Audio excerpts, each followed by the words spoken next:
A dream like to spin fire, the NFT and Eliza, diving deep into projects. He's the crypto energizer, from mint coins to tokens. He's got all the intel. Web3 is a tree to show you where to excel. He's got the insights like a digital magician, unveiling secrets of the blockchain with precision. Wild stories from the web, he's always in the know. Crypto community, vibing where the treasures flow. Web3 wonders. Hey, Mega GMs guys, welcome to the Swarm Report. Nick, I saw you lost, dude.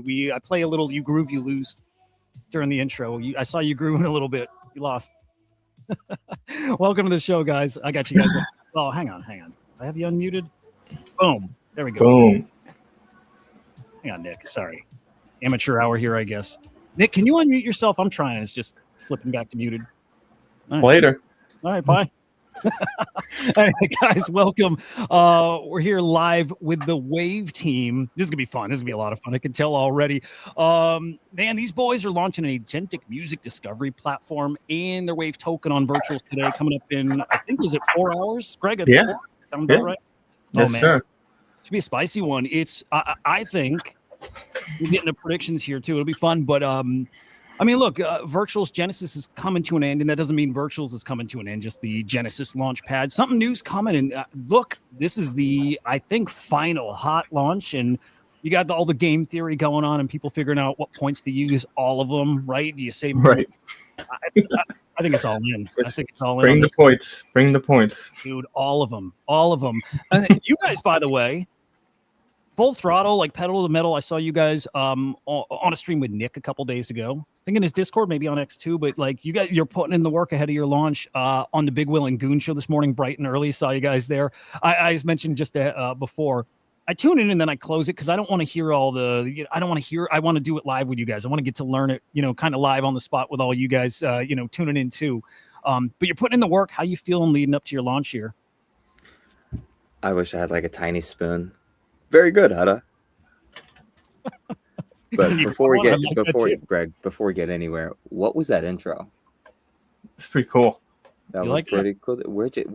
So we heard behind the scenes, for any of you guys who don't know, did I hear you were an audio engineer?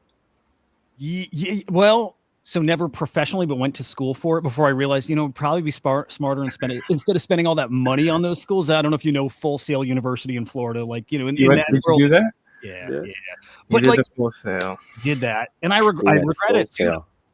I know people have done well there, but it's not many. Look, you can learn all that stuff on your own. You can. So I regret it. I do. If you want to learn this industry and like how to produce, just do it. Just do it. And you'll actually learn it. He's got a Triton behind him, like 12 mods. Well, I mean, sitting around, I've got all my instruments around me. Like that's why I'm so excited for today. I'm a music guy, and so many people are these days. But like, it's my obsession. And all right.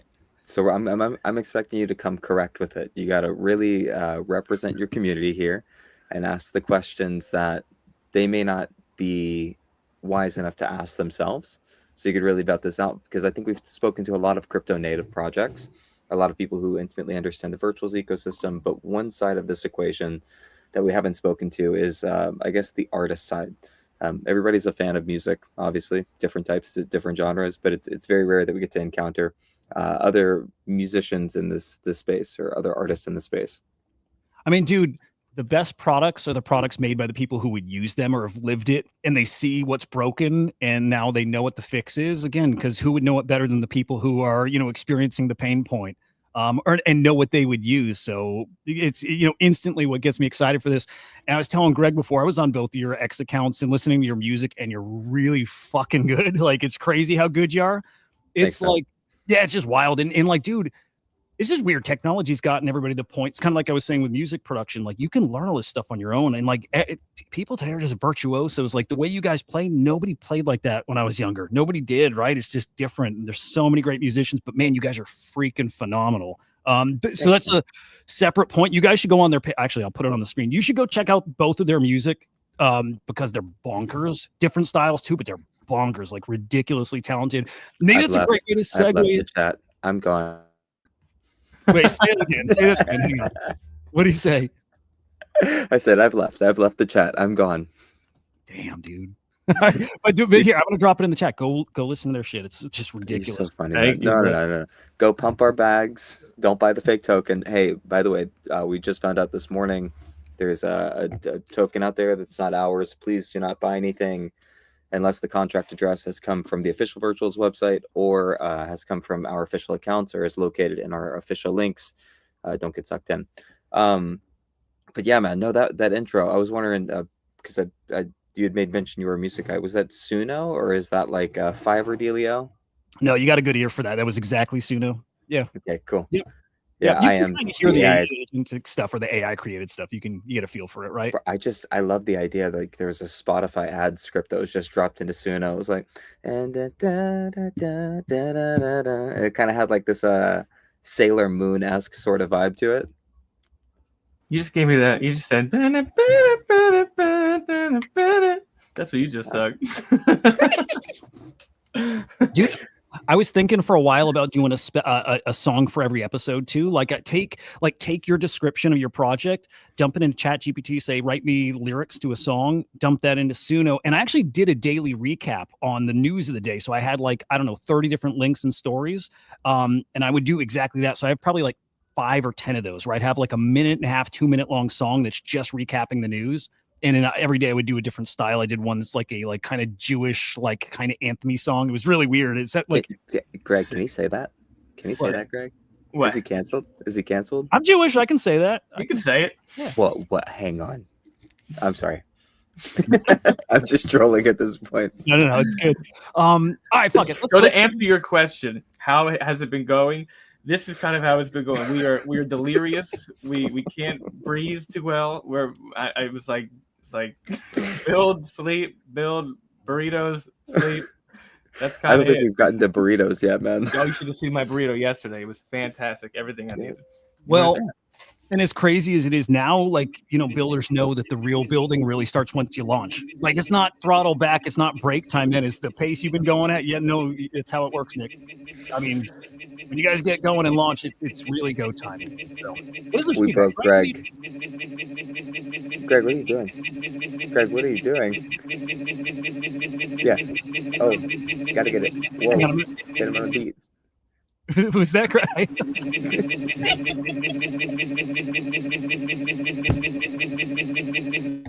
think he's remixing live. I think I don't know what that is, Greg. I had to mute. There's crazy feedback. You got Greg. Take your mic off that input. Put it back on the input. You guys are getting an experience today. How about that? Yeah, my toddler is gonna wake up in about now, so this will be a fun interview. Maybe Greg, join from the phone instead. What even is that? Yeah, what even? Yeah, Greg, disconnect there. Either disconnect, join back, or maybe do it on your phone. That's wild. Yeah. Here's my request to you, Hudah, is for the recap of this podcast, I need you to take the 15-second hizzas and then do the news, but a cover of the hizzes. Dude, we need to make that happen. That was a groove. Yeah, we got to find a way to work that into here. All right. Do you want to start taking us through? We can wait for him to get back here, but do you want to start taking us through the project? Yeah, I'll take you through the project. Where would you like to start? What do you just give? Let's do overview because we'll dive into some specifics here. But give us the overview. What is WAV? I don't know why, but for some reason, I so badly want to be difficult for you. For no apparent reason other than the fun of it, just because it would be fun. Because I feel like you can handle it. You can dish it. I can. Yeah, definitely. Yeah. Definitely. But so, I think Greg is back. How are we doing? Am I remixing? How we We're doing? good. You were remixing. Now my toddler is shouting Gregaford. Look, That's let's just like not pretend this is anything other than what it is. Cool. Yeah. So we're gonna kick us off with, he asked, what is WAV? And this is a very precarious question sometimes because it sounds simple enough. But I think that what we've learned from the virtuals ecosystem so far is that a blue sky vision is nice. But before we jump into the deep end, like let's pick a fixed point for us to go on this journey together. And so I'd say in its current state, WAV is an app that rewards people for listening to music. And we're going to get joined by a sleepy toddler. No? Nope, she says. Greg's right here. Greg, you want to take over while Kai watches you precariously from the sidelines? Sure. Hello, Kai. So basically, we're this idea. Nick and I are both artists, as you know, and as you mentioned as well, we both have experienced the pain points of this industry pretty much to the highest degree. Quite frankly, I get millions of streams now, and I don't know if you guys saw the founder video, but it's pretty accurate. I'll get millions of streams, and that does not equate to millions of dollars. It'll be a couple hundred at best, and that's definitely not sustainable for any financial outcome for life. So this whole idea stemmed from always wanting to make sure that the artists feel like they have to and will only ever want to write songs, because at the end of the day, songwriters need to be able to focus on writing songs, and the industry they do everything they can to not make that happen. And for example, 70 to 90% of what I make is taken from me from the labels. And I don't know if you know any other industry in the planet where that actually makes sense, where you could have a living doing that. So that we always wanted to be artist centric and artist first, and we know that a lot of Web3 projects have come and go into this space when trying to bring their music companies into the space. And they always, as an artist myself, they always came to me as to be an ambassador for their project or for their company, whether it's a distribution platform or a label. And they would say, Greg, we would love for you to be an ambassador for our endeavor into the Web3 space, but we need you to bring your fans and all of you. Basically, you need to do everything to get people that listen to your music and bring them to our platform. And I was like, and that was just a thing that was happening over and over and over again over the 4 or 5 years I've been in this space. And I'm just like, that is not going to work. There's nobody that's why most of even the S tier artists on the planet that's been in the Web3 space have failed, because it does not work when you're trying to make people change their behavior. So to get where this is getting to is that we both, Nick and I separately before we came together, had this burning passion, which came to the idea of we have to reward listeners for listening to music without changing their behavior. And that is the precipice, is what the phase 1 part of WAV is on.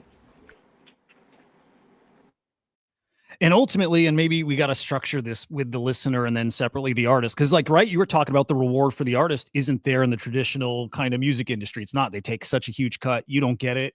It's not fair. And that's the thing. Like, look, like last cycle, if you guys were here, and it was the NFT cycle, and everyone's like, NFTs is the way you change the music industry. And there were some like examples of it, but it really didn't happen. By the way, shout out to Hoods, who's our music guy, who's always like the music NFT thing is going to happen. Nice, dude. Right? And I'm still watching and thinking it will. And that's why I like this so much, though, because it's just a different take on the thing that I still think was going to happen. Like it is still going to happen, and NFTs have great utility, especially for like ticketing, that sort of thing. But nobody wants gated access into more rewards for an artist or whatever it is. Like it doesn't make sense. Man, there's so many ways we can get into this, but you're absolutely right.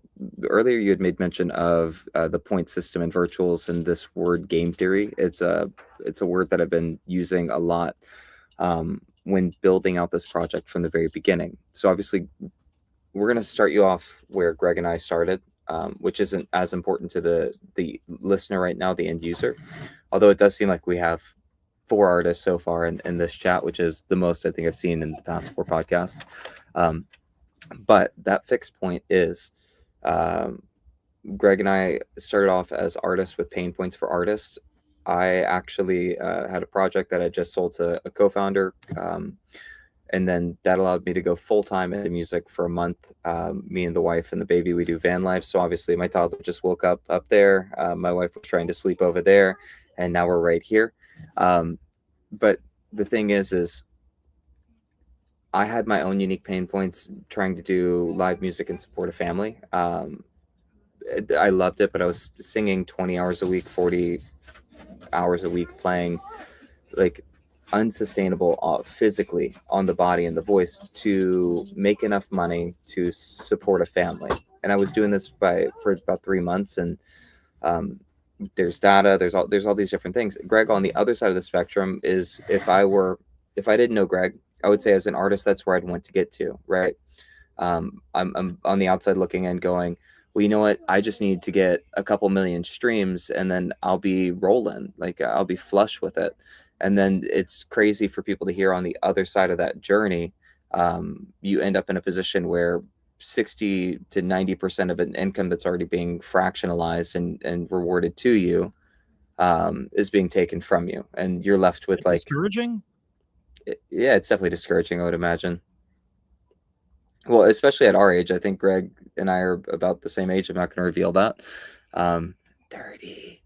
But at this age, you're starting to think about kids and girls and future and long term and the time that you have and what you're dedicating to things. And you want to be able to do it sustainably. So all that to say is it started off with this desire to build a tool for artists that would allow what we think is one of the most valuable ways you can spend your time, creating art, culture, and music, and actually valuing that at the valuation that we have on it as artists. Meaning, like, we need to be compensating these people better.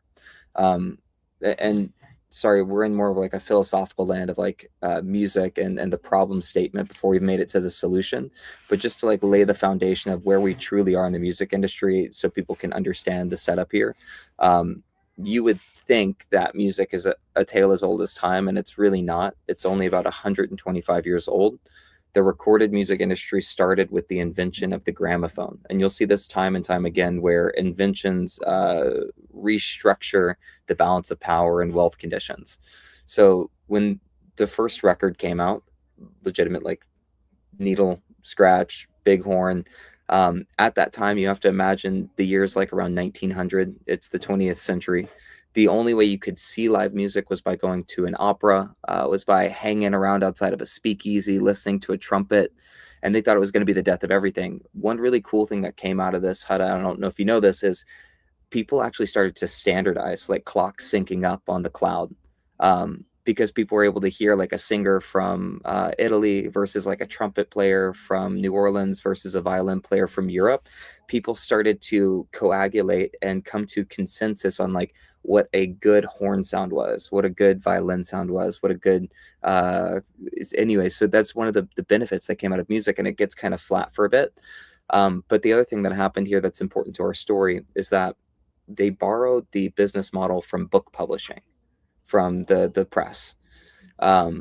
So about 100 years passed, not many advancements other than just like stacking. The coolest thing that happens is about 60 years later, they get stereophonic recording. Doesn't really change the business model much.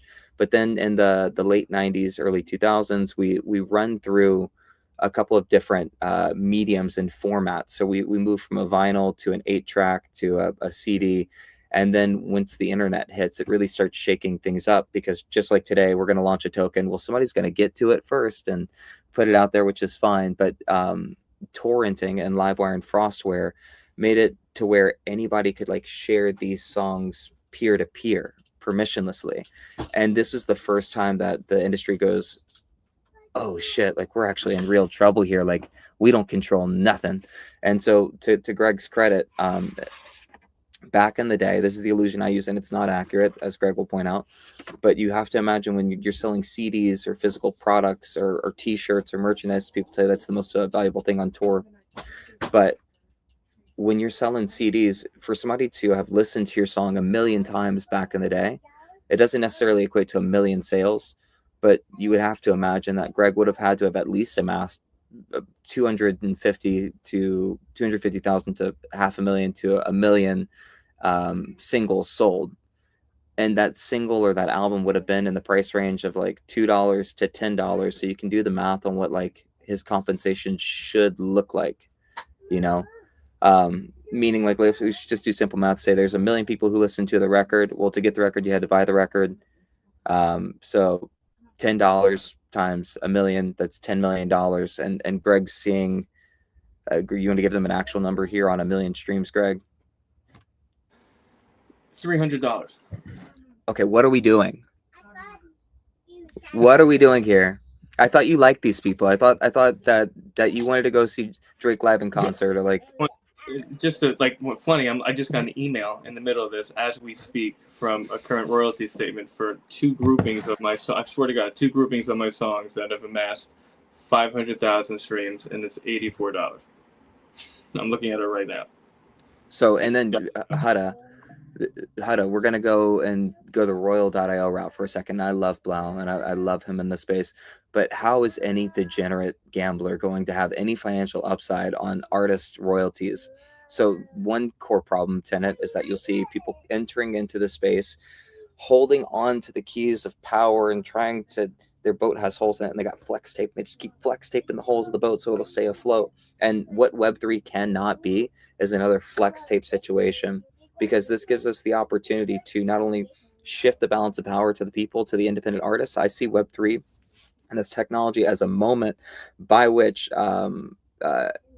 access to the financial rails have been decentralized in the same way that access to production equipment in the early 2000s was decentralized. And what this means for people who don't know what the hell I'm talking about is in 2000, you would have the labels pick up the phone, call the radio station, say, play this jam, and they would play it and they'd get paid. They could predict it. They had control. But what ends up happening is, like, from early 2000s, maybe you have 1,000 songs released on a Friday, to 2010, you have a couple thousand songs releasing every Friday, to now today you have tens of thousands of songs releasing on a Friday. What happened?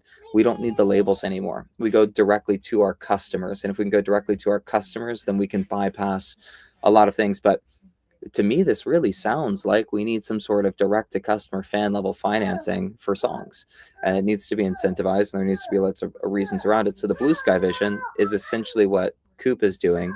I don't know if you can hear the kid in the background, but I love you. What Coop is doing is a platform for songs, almost like a pump.fun for SoundCloud, right? The SoundCloud of Web3 is that Blue Sky Vision.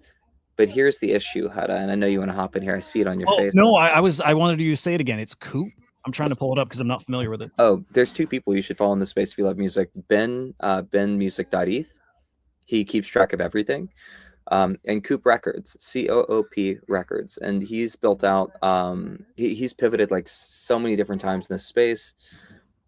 And there's some other people, DAO who shall not be named, Greg, from the Alliance DAO ecosystem. But the reason that most of these projects will fail, and this is love, and you could clip this shit if you want and play it back in 3 years, because I'm not about fluffing it. It's an improper flywheel of incentives in some cases. In other cases, it is isolating down to one genre. In some cases in the past, it's been focusing on the top 1% of artists and tapping into an industry where the upside's not really there. But in most cases, it comes down to being so enraptured. Ooh, another new word today, Greg. Everybody, round of applause. I love talking to artists, by the way. There's a little soulfulness to the talk. Thanks, man. But people are so, and this is the 2021 problem, engulfed in the aspect of blockchain technology for the sake of blockchain technology. If you've ever had a conversation with somebody from 2017, it is legitimately the most impossible conversation to have, because it's never about the business. It's always about like chain, zero knowledge, hubba da dubba da dubba da dubba da. We're 30 minutes in, and I'm like, so what's the name of the company? Yeah. And I'm not saying that's what these companies are doing now, but for this product to work, for this project to work, one has to also realize that Spotify's not a problem. Spotify is the greatest thing to ever happen. Sorry, we kicked off this conversation just like this. I'm going to bring you all the way back to the first thing I said, which was, Hudah, Virtual's ecosystem points game theory. You have to intimately understand the game theory. There's 4 powers at play in this new system: the platform, the artist. The artist ain't shit, ain't nobody listen to the music. So the fan. And if you're going to do sound tokens, oh, cool. Nice. If you're going to do sound tokens, then you need the people to speculate on those sound tokens, because not necessarily every person who listens and adds value to the music in their own way by being a fan of it is going to be speculating on a token. Not every person who watches football on a Sunday is going to be sports betting. You see what I'm saying? So there's a flywheel. There's 4 pillars in a flywheel of incentives, and most of these projects will fail because they overvalue one of those elements over the other, and they don't intimately understand how those gears work and turn together to move the system as a whole. And if you want something to move about in a decentralized manner, this is the French Revolution, baby. We're in the coffee shops. This is the coffee shops of our time, talking about how to bring real world change. I was on with Australia this morning. I don't know who I'm speaking with today or where I'm speaking to, but this is high leverage, decentralized movements at scale. And if you want to see that blue sky vision come to pass, then all the pieces have to move together. And this comes from a mentor of mine. Whenever I was kicking off Metamon, we were not big into Olympus DAO, but I had reached out to Zeus to talk about tokenomics and things of that nature because they had done so well, and ended up one of their internal team members invested in our project, and then long and the short just kind of took me under his wing and schooled me in the business sense and really showed me the ways that and the reasons why Olympus was successful at first. So all that to say, the reason that Wave will succeed is this unyielding desire that the founders have, the passion that they have for the product, yes, and the solving of a problem for the problem's sake. But we started at that point and we had to extrapolate backwards from where we wanted to go, like where we're headed, like a road trip. So let's say that destination San Francisco, and extrapolate back to where we are today, or find out where the hell we are today. And we found out we're like in New York. So here's the roadmap, baby. We're in New York and we're taking a drive across country. And this drive across country, you can't just get in the car and go straight. You need to get in the car, put the destination in your GPS, go, oh shit, it's a 30-hour drive. And we're going to be driving some of these parts at night. Well, guess what? I only need to be able to see 6 feet in front of me to be able to make it there. And that's the truth about long-term vision, is you have the end goal, but also realize like you're gonna have to stop periodically along the way and adjust your course and pick up some gas. And, you know, maybe you stop at the Tetons or somewhere beautiful along the way and take a moment to decompress. And maybe you just do it all in one night, which is what me and my wife do. Not okay. Out of context, it sounds very bad. In context, that's one thing that he imparted with me on this journey, was that the building of a project is a road trip, and where I had made mistakes before was being too idealistic, and not actually stopping off periodically and refilling the project operationally, which leads into Virtual's TGE, which leads into Genesis license sale, which will go live with the TGE today, which leads into a conversation we can have 2/3 of the way through this call. But that extrapolation back of where we are today is an app that rewards people for listening to music. Let's break it down like this, because like the rewards is part of it. The what's broken for an artist is already really, really clear. So I want to get more into that as far as then what's the solution? What does that look like? And then I'm kind of curious, is there something broken on the listener side too? Nope. And like when I read your project description, that my biggest takeaway was less about, the artist and the reward. There was more for the listener, a way to incentivize what they're already doing, which is fucking awesome. 100%. I hope you're not on speaker. I don't want to swear around. No, you're in my headphones. And you're absolutely correct. And this is a question you have to have, because each of those pillars in the game theory has their own problem statement and their own solution. And fundamentally, Spotify is one of the greatest tools that a listener has had for free, that was given to them, unless you want to subscribe to Spotify Premium, any of these DSP or streamers, because literally 20 years ago, you're walking around with an 8-track, a cassette, and you're bound by the physical limit of what you can carry. I remember when 6-disc CD changers happened. Oh, yeah. By the way, if you've never seen a six disc CD changer, mechanically, it's the coolest thing on the face of the planet. But dude, do you know how much engineering went into taking a CD, shuffling it backwards on like this like Carvana type of pedestal, and then playing the next record, just so you could have some choice in your car on a road trip? So for Apple to come out then and be like one of the most critical defining points of my life, as a marketer, by the way, the messaging secured of 1,000 songs in your pocket.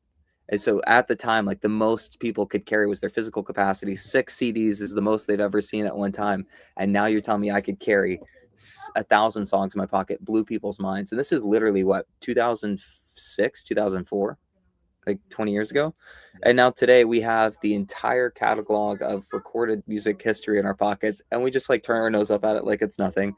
Whereas like in the 2000s, we had to like download, curate, which is fine. All this is fine. It's an evolution. It's the fun part of it.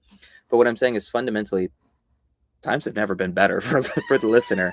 I could literally wake up in the morning and be like, I want to pretend that I'm in France today and eat French toast and have a baguette and turn on French Polynesian cafe lo-fi half step turn whatever, and then algorithmically like it gets put together on the fly, or French jazz cafe or new wave or any of these like sub genres that you'd have to like go crate digging for.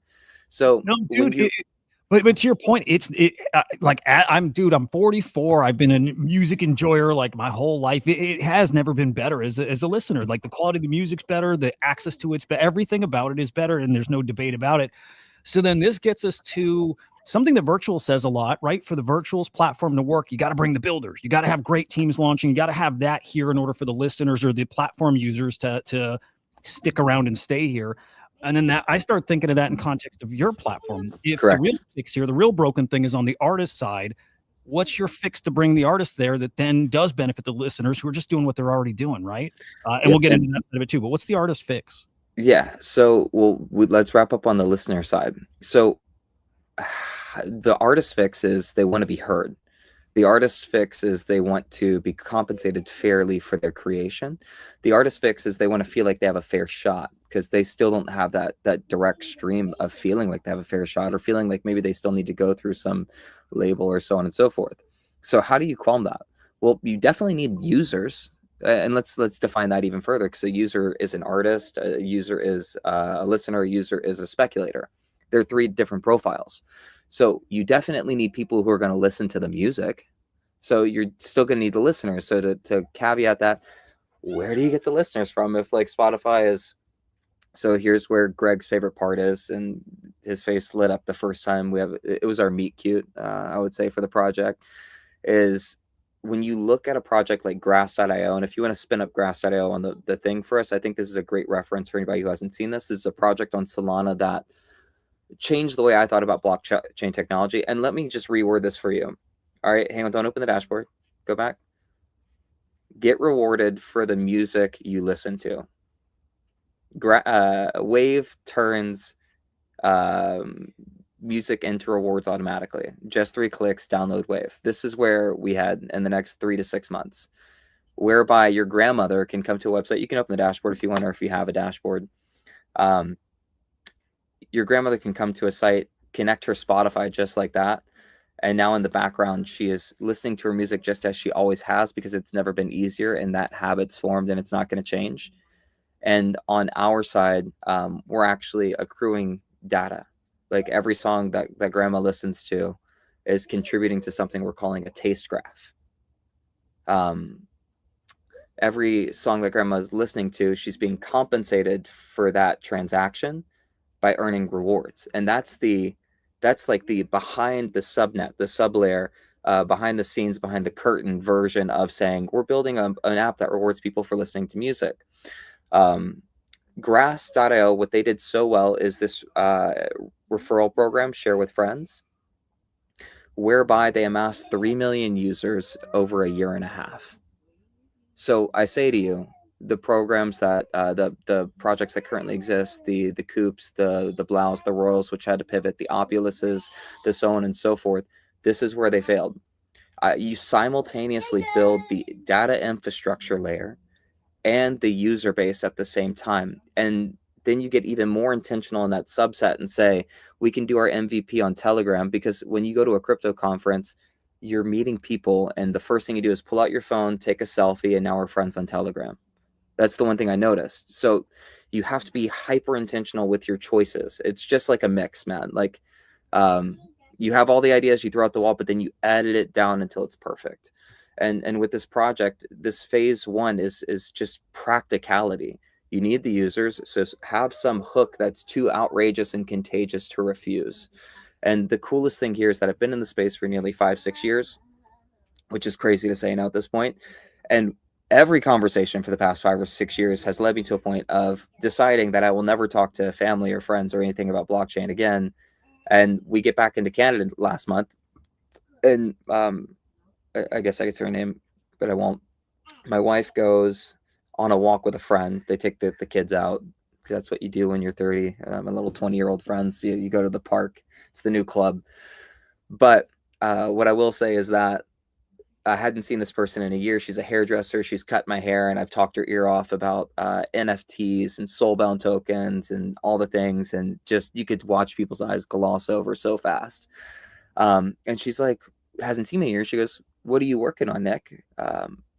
Well, Sam's like, she sets me up, of course, good wife. She's like, Nick's got a new project. And then she turns to me and she goes, what are you working on? And then asked to which I say, this is my favorite moment of my life.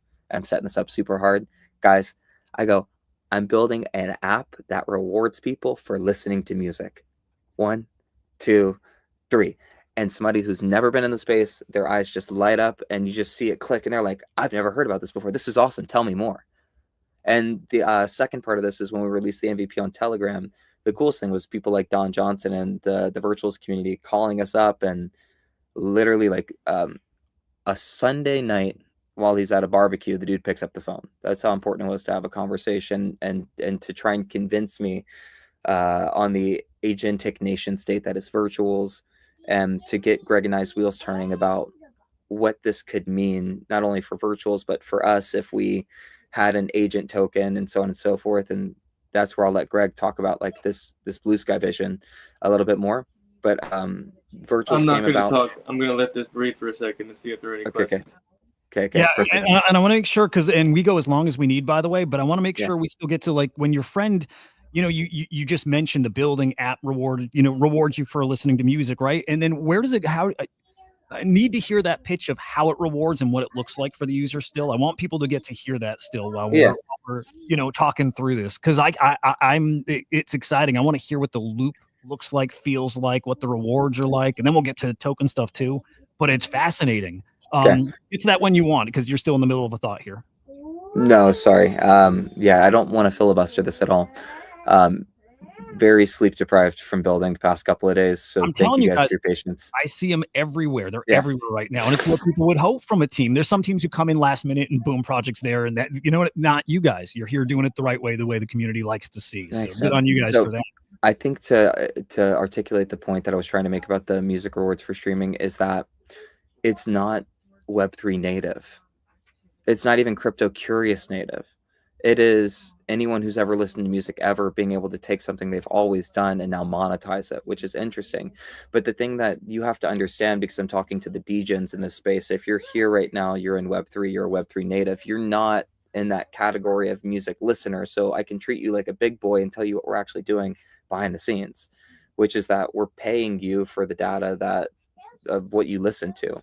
And all of that powers the data that trains the AI model that will eventually be used in a music discovery infrastructure and help us paradigm shift from algorithmic music discovery into agentic music discovery.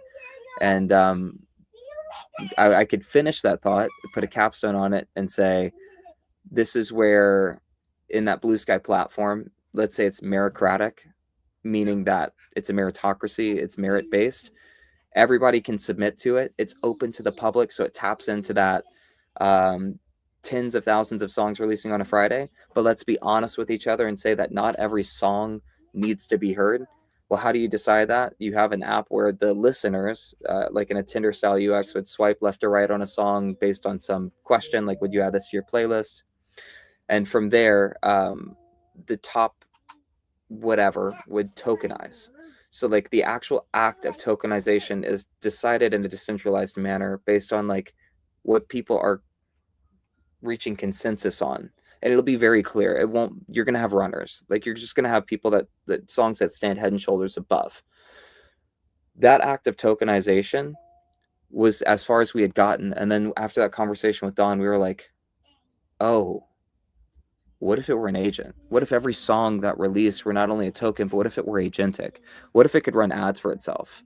What if it could actually reach out to all the admin stuff you see Greg and I doing on the back and the marketing side? Like, what if it could reach out to people who worked at Billboard, people who worked at this label, this people who worked at this publishing, and not just like random people, but like, here's the people that like this song because of the data that we have in the taste graph, and it can have that contextual analysis and awareness to be like specifically reaching out to this person inside the industry to be like, hey, have you heard me yet? And then a final thought about like agentic music discovery. If you've ever seen Peter Griffin on the train, he's like riding on the train, riding on the train, riding on the train, and he's like, it turned his whole life into having there. Actually, there's an episode where he has music that just plays throughout his whole day. That's one aspect of agentic music discovery. Like if it starts raining, if your heart rate goes up, however far you want to take this into a dystopian future of connected IO. But the other aspect of this is some songs, the right songs, Ed Sheeran's and honey, I will be loving you till we're 17. That type of thing, it permeates into now it's a wedding song. And some songs resonate like this for me, like the angsty teenager of 15, Avenged Sevenfold, My Chemical Romance, Black Parade. And it's more than just like an artist is near you. And this time, a song can potentially reach out to someone at the moment that they need it the most. Like there will be a kid somewhere cutting themselves in a bathroom and then get on Twitter after and be feeling guilt and shame and then be encountered by something that might transform their life.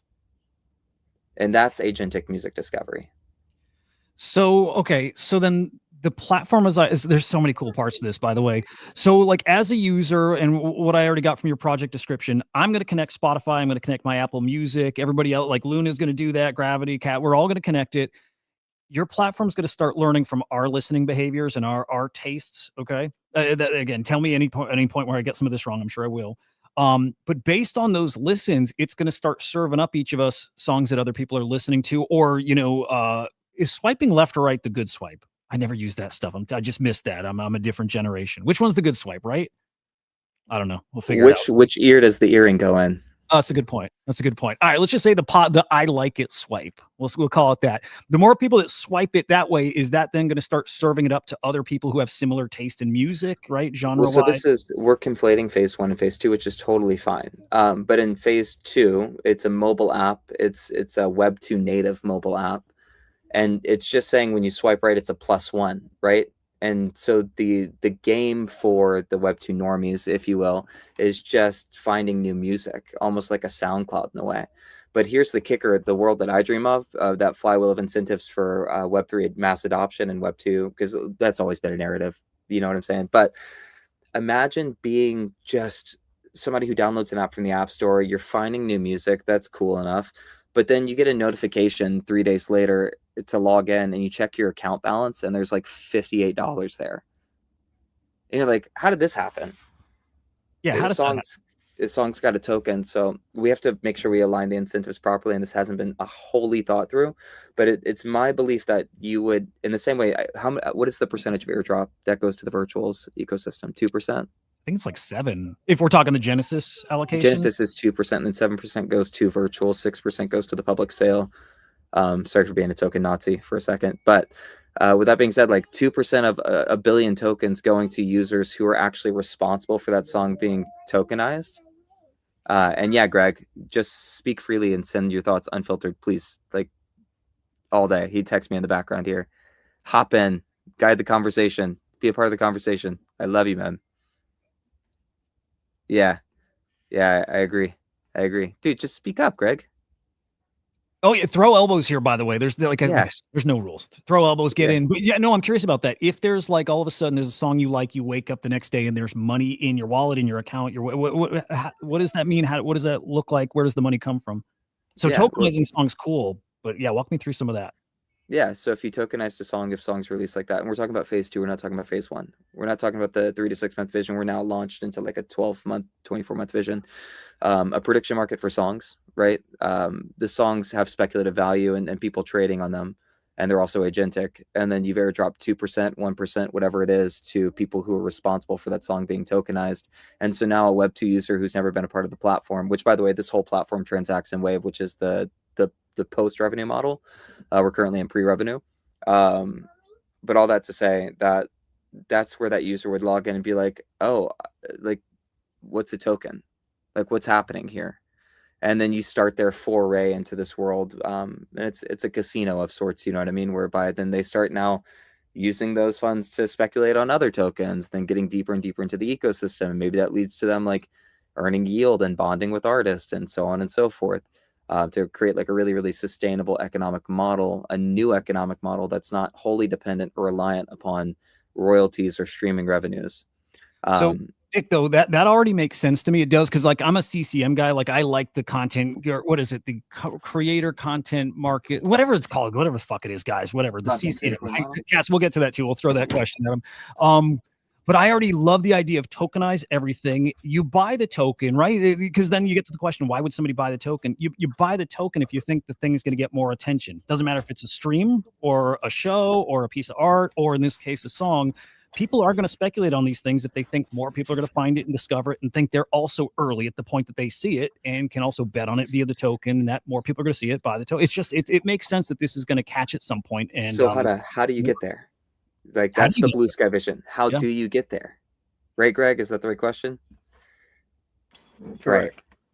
So that's the position me and Greg found ourselves April 24th, whenever I'm like, I don't want to do this. I've already spent 3 years in the trenches building a project that, like, dude, it's still beautiful. It's still so beautiful. And yet, like, you guys don't know how hard it is to get something off the ground. So for us to, by the way, put out an MVP and in 48 hours have 5,000 users, that's called product market fit. That's how we know we're on the right track. We're solving the right problem. We're resonating with people in that way. But how do you solve that problem? So that's what I was saying earlier about the road trip metaphor to San Francisco. That's San Francisco. We've got to extrapolate back and find where we are today and what are our next move, 2 moves, 3 moves that will lead us in the direction of that reality. So Hudah, where are we today? From everything that I've told you, what is Wave? What is Wave? You're Wave 1, I think, right? Are you even pre-Wave 1? I guess like the project as a whole. What is Wave? Like, so that's the question. Oh, I'm sorry. What is Wave, the name of your project? Yeah, Exactly. Yeah. Okay, so it's music discovery, right? Okay. It's a new way to reward artists, and I still want to get to that too, of what that looks like. And to Kat's point here, I like how he says it, guys. It is Hudah. It's Hudah. It's however you want to say it. It's Some people Hudah? call it Yoda. There's no. My Hudah real name's Yehuda, so it's just a little like short version of that for no good That's reason. beautiful. Thank you, man. I appreciate What that. is the Hebrew on that? Like meaning of it? Yeah. I don't know. I don't even know, dude. I have brothers named Yaakov and Menashe, and my parents' names are Philip and Deborah. You guys are learning a lot about me today. None of it makes fucking sense. I don't know what it means. I should. I've learned it probably 10 times. I think does it not mean like God with us or something like that? I like it. I'll tell people it does. I'm not sure. I mean, yeah. I like it. Discovery. Okay. Reward system for listening to music, right? Rewards you for finding music early and betting on music early.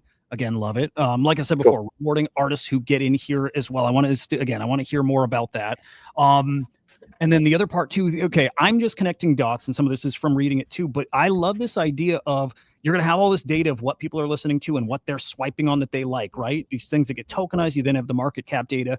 That agent that's representing that song, like you said, has this directory of contacts, can reach out to people and say, this song's hot. We know because market cap. We know because this many people are listening, this many people swipe. So much data. So, dude, and like I work for CryptoSlam. It's a data company. I get the value of data. I get it, right? So it's super valuable to have that stuff. And you might have it in a way that I don't know if Spotify has it. I'm sure they have data. Don't get me wrong. They have data. So does Apple Music. But you're going to have something that's a little more real, organic, and incentivized a little differently too. So your data is going to be different, maybe valued differently to people too. So that's my understanding of Wave. Still got more to hear. But yeah, how'd I do? Okay, you did pretty good. A lot of the things that interest you most, because you are the artist type, it's a chocolate milk brand in Israel. That's hilarious. Okay, a lot of where it's sticky for you lies in the artist benefit. Whereas a lot of your listeners, the side that's going to be the most sticky for them lies in potential financial upside of speculating on sound tokens. Making money, of course. And also, well, how else do they make money? By getting rewarded by listening to music. So day one, after this launch today, you can think of us as in a pre-revenue infrastructure building phase of this company. We're just, there's Legos scattered across the ground. We have all the pieces here because that's what reality is. And we're just going across the floor and picking up the bricks to build our little towers, right? And along the way, mean kids are going to come and kick our little Lego blocks, and we'll pick them up and build them again. We're going to keep moving forward until we build a Lego city, which is the blue sky vision. But that's the journey that we have ahead of us. The TGE, in my opinion, when I talked to Don, was very early because the company's pre-revenue. Like, I would much rather have like stored up value, rewards, blah, blah, blah. But then the way he described it in Virtual's mission made sense to me. And I think what's really special here is we're giving people the earliest possible moment of speculation on a native platform token, on a project, and able to get in the passenger seat of that car and come for a ride with us. The vulnerability here is crazy. Like, we're allowing them to be a part of this journey and assign value to it along the way. And then we, as like the creators, have to like put our blinders on, never really look at it again, and keep moving forward regardless of what people think the price is. You know what I mean? So simultaneous to that, we have an MVP that's out on Telegram. This is where we are today. Stake flag in the ground. We have over 7,000 users without any real promotion, any real marketing spend, any real budget. We're going to be launching a TGE today that's going to go all the way to tier 3. There will be 100,000 funded there, hopefully over $500,000 to 2 million in volume by the end of the day. All that's well and good. We have a Genesis license sale that is funding our operational runway. And this is like what we need to talk about, is like focus in a way. You can't just do pre-sales and give people tokens, even if they're paying for it. Because when you do that, let's say you did a pre-sale for 3% of the token supply. Hudah, we only have 6% of the market, the supply floating out there. So what happens when you sell 3% to people? That money never hits the marketplace, and they sell the token. The liquidity doesn't support it, the price tanks. So we want the token to be the token, and for our operational runway to be our operational runway, and them not to get conflated. So we have an NFT sale called a Genesis license that provides points multipliers and permanence that stacks, that will stack on top of things like seasonal boost and battle passes, and amplify your points earning. So let's just make a prediction right now and say 1 point is worth 1 minute of audio streamed. So if you listen to an hour music, that's 60 points, right? Baseline, yada, yada, yada. That's about what a referral's worth at a tier 1 level 2, by the way. That's kind of how we've been equating it. The Genesis license grants you a permanent multiplier regardless of what season we're in, because we're going to be doing like basically 3-month seasons and then resetting points and then doing allocations. And also, you'll hear it here first, when we move forward towards that platform, kind of like my Suno vision earlier in this call, you're going to need validators to make sure that people aren't just like creating AI songs and uploading them, and that we are really only rewarding like authenticity as artists, organic expression. Because in this world of AI, brother, it's one of those things where the barrier of entry has never been lower, and simultaneously, like, there's never been more demand or a higher need for your voice, your unique perspective, and that voice not being tied to something like how well it's going to perform algorithmically, or content, or it needs to be 30 seconds, it needs to be X, Y, or Z. We want to give artists the power and the freedom to create whatever it is that they want to create, and then have the market value that. And that's a meritocracy, you know? So all that to say, today, TGE Genesis launch. And as we move forward, we transition the MVP out of its alpha state into a beta state. That beta state will be where you can connect your Spotify and start listening to earn. So right now it's refer to earn.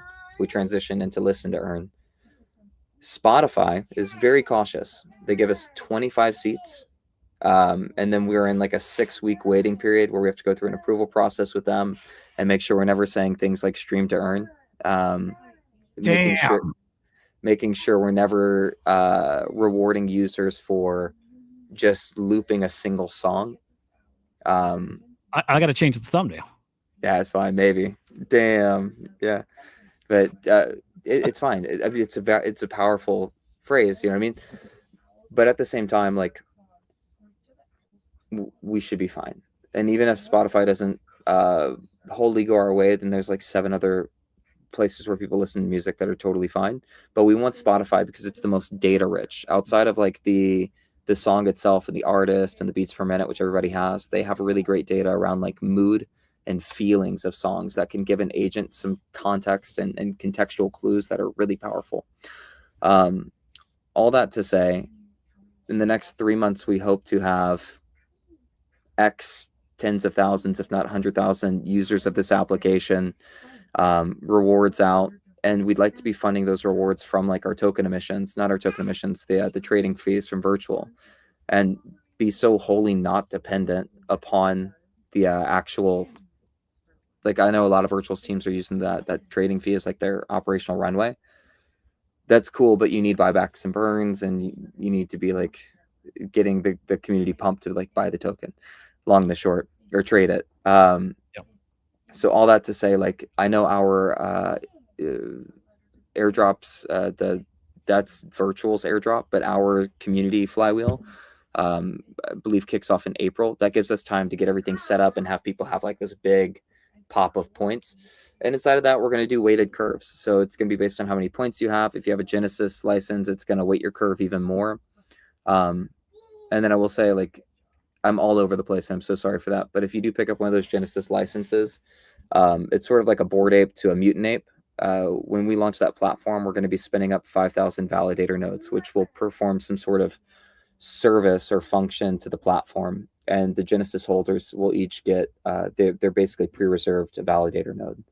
The last thing about the Genesis licenses that's more interesting than a token, by the way, in terms of like liquidity, is that the price starts off at $250 and it raises $5 with every sale. So the last one would sell for 5,000, and then they become transferable on the secondary market. Like, they become able to be traded.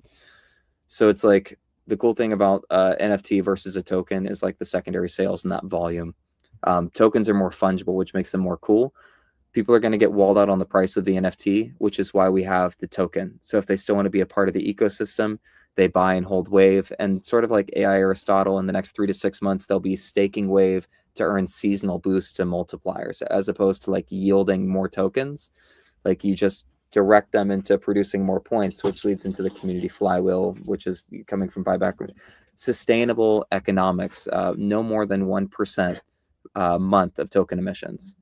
We want price go up, price down bad. Like, I don't know how people don't understand price needs to go this way to keep project alive as best you can. Dude, can I rapid fire some questions? And by the way, Greg, hop in too. Yeah, well, I love you just like talking through it. Look, because I tell people all the time on this show, for me, the point of the show is you just to get to meet the team, because everybody can put a description out there and tell you what they want to build, and then if you don't meet them, you don't know if they can build it, right? When you meet them, you start getting a feel for the people behind it and what they're capable of, and if they're seeing it correctly, and you get the vision. Again, this is for you to meet the team and see if they can do the thing, and it's why it's so important. So I love when people are sharing everything they feel and know about this product, right? And so again, just I love what I've heard from you. Rapid fire, because there's some more like specific points I just want to make sure people get answered here, and they're in no particular order here. I heard like quests and like seasonal passes and stuff like that, which I think is super cool. I like gamifying it like that, right? What do the quests look like? Like I heard too, like when you stream, like a minute equals a point, right? I'm assuming there should be different kinds of quests. I don't know if it's by genre or song. What does that look like? Okay, so points are earned in 3 different ways. You have usage, which is listening to music, the main way you make points.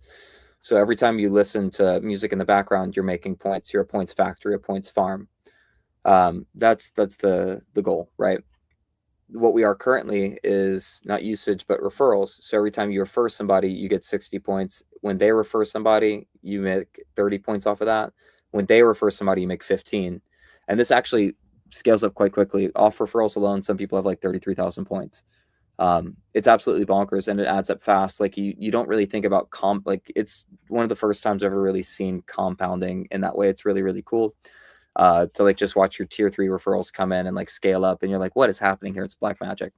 Not everybody's going to have referrals though. They're going to hit a cap, and you want them to still, like, these are flywheels of incentives. You want them to still be valuable to the network, right? Because referrals are bringing in new people to the network, to the platform. That's valuable.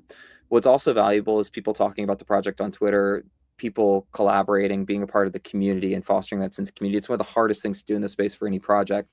So here's where an idea came in when I've been playing around virtual agents the past 3 or 4 weeks. Agentically, we've all seen battle passes like on Fortnite, right? Like a certain amount of XP, blah, blah, blah, blah. There is a way of thinking about this that's really, really cool. Like a guild or a questing. That's not just personalized, because it's an agent. It has contextual awareness. It's not just code. It's the coolest thing ever, man. You could know if somebody in your community, because it's a Telegram bot, has been active, has ever sent a message, versus somebody who's sent like 500 messages. And you could tell contextually of that user's profile whether they're helpful or if they're just like spamming GMs in the chat to be, if they're helpful, if they're active, right? You could tell if people are grifty on Twitter or if they're actually helpful. One of the biggest things that actually helped our project at Metamon, my previous project, was this idea of Pavlov's dog. When you're parenting, it's not necessarily ever what you say that gets through, but it's what you do. And more so than how I was raised, which was like getting hit with a stick doesn't really work. But it turns out that if you reward people for the behaviors you want them to take, they're more likely to do those things again just naturally without you rewarding them for it. So what better way than like having an agent, which would be the Wave agent initially. You would unlock this function through some utility of Wave. Agentically, and I know this is a word that we use, is like now an adjective, it's a verb, it's a noun, but give you, Hudah, personalized quests based on the things that you like, how you've interacted in the past. Not give you too much, but not give you too little. Like if you never send a message in community chat, maybe it's just like, hey brother, say GM today. Or like send a message in the chat. If you're super active, maybe it's like help one person, like send official links or like find some way to be helpful. So you can have a questing system that adds value to the network, and people can still earn bonus points on top of that, which get affected by your seasonal points and multipliers from staking, which gets all wrapped up inside of a Genesis multiplier as well, while streaming audio, while referring friends. And then you have a flywheel of incentives that is turning to yield our objectives as a company, which is your objectives as a token holder, which is all of our objective, which is about 3 million users in a year and a half, if not more. Large swath of data that no human could feasibly go through, which leads to why we're here in the first place using agents and AI, because it'll be curating a taste graph that cultivates this paradigm shift in music, a shift from algorithmic to agentic music discovery. All right, I'm going to hit Kat's question next, and then I want to get right back to points too. But Kat's is asking about revenue. I'm going to go to the top question here. Sure. And we've hit this, but I think we got to go a little deeper. Where does revenue come from? Is it ad revenue? Is it token fees, right? Fees from trading. And then hang on, there's another point here. Selling the NFTs. Yeah. Speak more on how you see the revenue working out here. Okay. So it's funny, we've just conflated company revenue with customer-facing revenue, which is a weird thing you can only do in this industry. The company's revenue, the company is currently, there's stages of business. You have pre-seed, seed, Series A, B, and C. We are pre-seed, and typically a company at this stage would raise money with a VC who would take up a large portion of their cap table and tell them what they can and can't do, which is what we're trying to get away from. So what we've decided to do is to offer what we would offer to a VC and combine like a pre-seed and a seed round together and give them the same value of what an investor would want. You know, that is the Genesis license sale. So our revenue will currently come from the Genesis license. At the end of it, it's not meant to sell out in 5 minutes, by the way. This is drawing inspiration from Gala's founder node sale, where their last node sold for $80,000, and they raised, I think, almost $1 billion or $500 million just selling these nodes. So it's a model that's been proven to work. It's a reverse Dutch auction, which means it just increases in price until the last one's sold, and it stays open. The more people that come in, the more people will buy them, invalidating the price of the earlier users. But it will net $2.7 million for Greg and I to operate this company, which means that gives us a nest egg to operate from and build the platform. As to which, let me hit one more point on that. It gives us a nest egg to operate from and ensures that we're making the right decisions for all the parties that be, and not making decisions out of scarcity of finances, making sure Maslow's needs of hierarchy is met, and we're not operating and making decisions on the token based on like, shit, I got to pay the bills today. There's not a sandwich in here. There's no milk for the baby, because that's not a good place to operate a company from. But a great place to operate a company from is to have reserves. The founders have salaries, like a preacher at a mega church. The whole wheel keeps on turning. Everybody's taken care of. You have, I think the way Greg and I slated it out is like, we'd have more than enough for over 2 years of runway without ever selling anything or extracting value from the community again. And simultaneously, it would allow us to get to the point of building the platform where our revenue comes from people using the product, i.e. meaning that the WAV token is the native token of the song token platform for the artist that we spoke about earlier, that phase 2. We call it phase 2 because it's in the future phase. But with all that being said, it'd be like pumped up fun. You could think of the revenue streams being quite similar to a project like that. Virtuals adds a nice little bonus right now, if you think of it. Like the trading fees will bring in some revenue for us, but that's not in our wheelhouse of control. It's completely out of our wheelhouse of control. It depends on people buying and selling the token and however they feel that day, which can go up or down, and that's no way to build a business. Whereas like all the momentum that we build and carry into a product is something that is within our wheelhouse of control. So the revenue for our company today, we are pre-seed, just to sum this up very, very succinctly. And we are moving towards launching a platform that adds value to people's lives. And based on the value that it adds, whether that be financially, for all parties, we take a small percentage fee in the same way, in a similar way that Virtuals takes a small fee of all trading revenue. That makes sense. Okay. But just a heads up, this stream cuts off. I always set it for an hour and a half, and it literally is going to cut off in 9 minutes. So that's just a heads up, and I still have more questions. Rapid fire. So I'll do 3 words or less. 3 words or less. Let's see if we can do it. But either way, okay, here's a dumb question. I'll start with a dumb one. We'll get that out of the way. Cool. The node sales, are they going to be sold in the WAV token? The Genesis licenses are what's being launched today alongside the TGE. Okay. It's in USDC, because if you paid us in WAV.3, then we would just sell that and the token would DUMP. It's too volatile at the beginning. Now the node sales, quite possibly, if token stabilizes, we will. That's also about 1.5 years out. So don't count your chickens before they hatch, people. Got it. Where do the nodes, where are they being sold on? Do you get it if you get in the pre-sale? This is the part I'm just not clear on, and that's my bad. The Genesis license, a little alpha drop here is if you hold a Genesis license, it's a forever upside. So if there's 5,000 nodes, 1,000 of those would be reserved for Genesis license holders. And then you get the Genesis license via getting in the pre-sale today? No. So do you have TGE from Virtuals on the Genesis platform? We did not mean to do this, by the way. We had the name picked out before even being with Virtuals, because it was our first launch. We called it a Genesis license. So it's just an over-the-counter NFT. It's going to launch inside of our Telegram community first. We have the first 25 reserved for people inside of our Telegram. and the best possible deal possible. And then we have another 50 already pre-sold to other communities before they hit the open market at like $745. Okay, So cool. if you I'm want glad I asked that. That's where the disconnect was. I thought the Genesis license was the Genesis sale, and no, all it's good, not separate all in good. your TG. That makes Okay, sense. good stuff. On the artist side, the reward incentive structure rebalancing towards the artist. Can you speak just a little bit on what that looks like in however the cut is right now? I think Greg was saying he gets like that 10%, while the record label's getting 80%, 90, whatever that. What does that look like on this platform? And Yeah, use that. yeah, 100%. Are you familiar with Zora? Yeah, very much like that. So that's the artist upside. Also, if we've amassed 3 million users that we're able to point and direct with agentic missions towards things like, let's say, maybe now we have Wave editorial playlist being filled with songs that have tokenized, right? And then we could just point a little directional arrow towards our users and say, you get a 1.25x multiplier for any listen to an editorial playlist.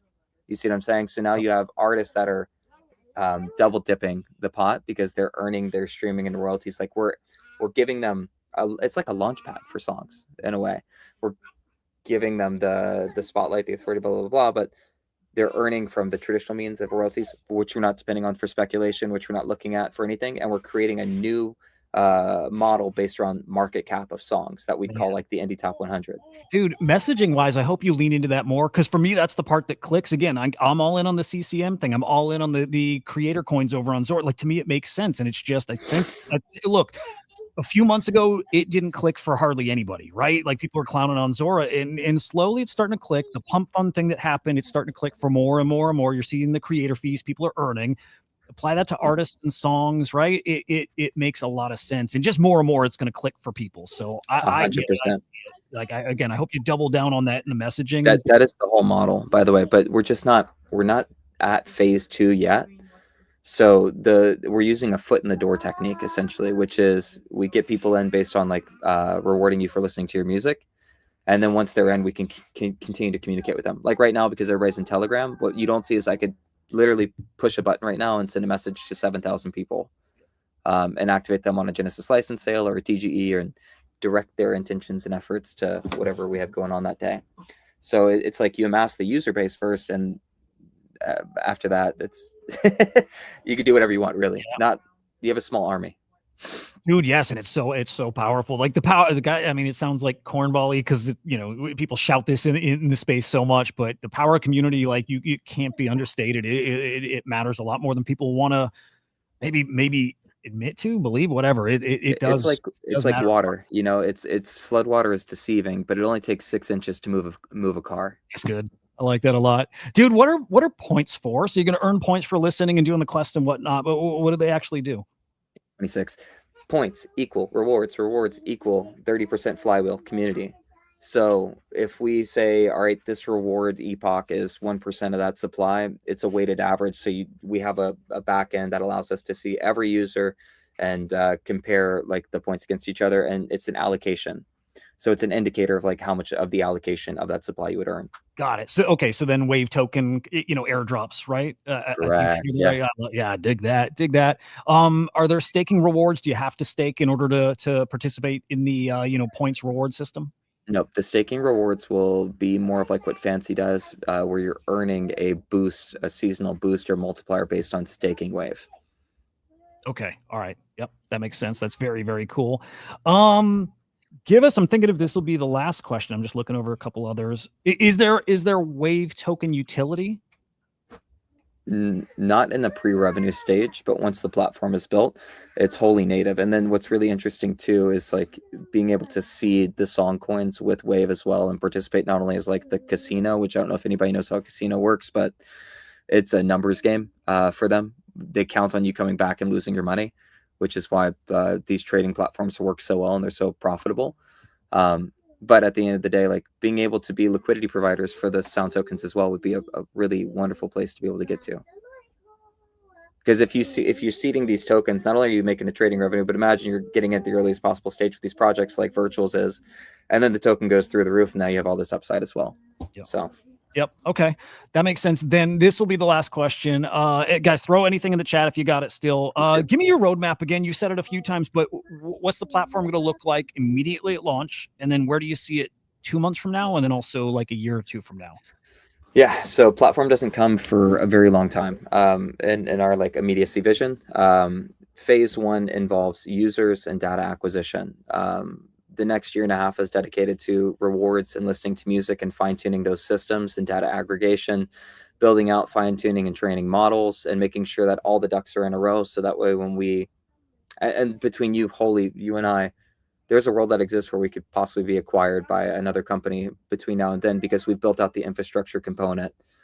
As to which we would hope to not sell. It'd be cooler to like have enough money in the bank to go and like buy other companies. Oh, yeah. But there's a lot of blue water. It's like the Pacific Ocean. Where in America, there's a lot of nebulous future realities that exist between launching Grass.io for music streaming and a Zora.io for music. Dude, I tell people a lot, and I've said this a lot with like Billy Betts. I'm like, the project is awesome. This makes sense all on its own, but the potential for a buyout here is like, it's there. You got to watch for that. And that's a huge opportunity for you as like an early holder too. Holder at any point, but whatever. Yeah, it's freaking awesome. Man, you guys are great. I'm looking forward to the launch. You're live here in 2.5 hours, 24 hours you have to commit your points. And guys, like, again, this is probably, well, there's actually a couple new things on the Genesis board, so we'll talk about that tomorrow. But a lot of people think this is going to end up being a tier 3 launch. It's like, we got the points, they're going bye-bye, and poof, they're gone after that. They're not going to work after that, we think. So there we go. Any final words from you guys? Bacon, dude, I love that. Greg, you got anything? There we go. I love Greg. Greg, we love you, man. He's awesome. I enjoyed chatting with him earlier. He lets me chat, man. I wish he would speak more. I love Greg.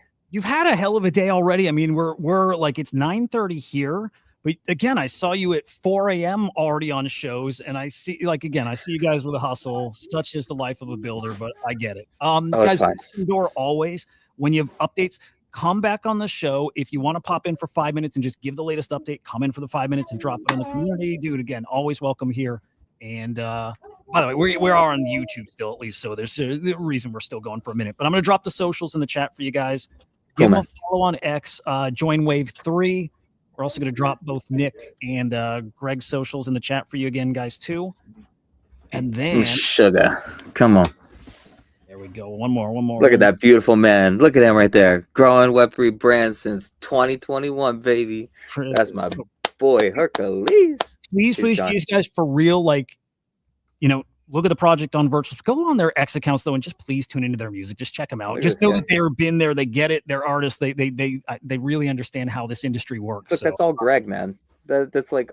Oh, dude, your music too. I heard your music. I poked around your stuff. I was on your Facebook. I heard your shit. It's awesome. It's really, really, really good. You're both very talented, so it's incredible stuff. And then in the chat, I dropped the Genesis, what is it? Web landing page, whatever the fuck. It's live in 2.5 hours. Go get on there. All right, guys, we'll see you tomorrow. Same time, same place. Dive into the other Genesis launches coming up this week. Should be fun. Guys, thank you for joining. Really, really appreciate you guys. Good luck with the launch. Keep in touch. We'll see you, boys. That's cool. That's cool. Peace.